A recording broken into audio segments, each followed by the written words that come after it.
எடுத்துக்கொண்டிருக்க தீர்மானங்களிலே ஒரு தீர்மானமாக, ஆண்டவரே, உம்முடைய வார்த்தைகளை நான் ஏற்றுக்கொள்கிறவனாக, அதை என் வாழ்வில் ஸ்திரப்படுத்துகிறவனாக இருப்பேன் என்று தீர்மானிப்பீர்களே, ஆனால் நீங்கள் ஸ்திரப்படுவீர்கள்.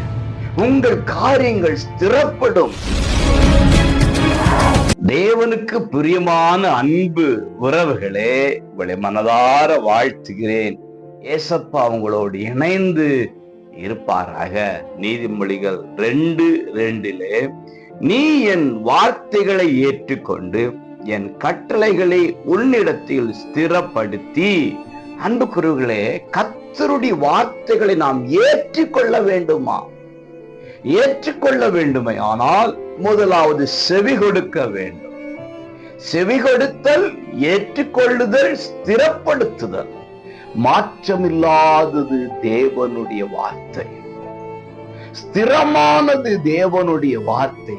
நேற்றும் இன்றும் மாறாதவருடைய வார்த்தையும் மாறாதவைகளாக இருக்கிறது. அவைகளை ஏற்றுக்கொள்வது என்பது மிக முக்கியமான குணமாக நம்முடைய வாழ்க்கையில் காணப்பட வேண்டும். ஏற்றுக்கொண்ட தேவ வார்த்தைகளை நம்மில் ஸ்திரப்படுத்த வேண்டும், நம்மில் உறுதிப்படுத்த வேண்டும். ஆண்டவரே, உம்முடைய வார்த்தைகளை நான் ஏற்றுக்கொள்கிறவனாக, அதை என் வாழ்வில் ஸ்திரப்படுத்துகிறவனாக இருப்பேன் என்று தீர்மானிப்பீர்களே, ஆனால் நீங்கள் ஸ்திரப்படுவீர்கள்.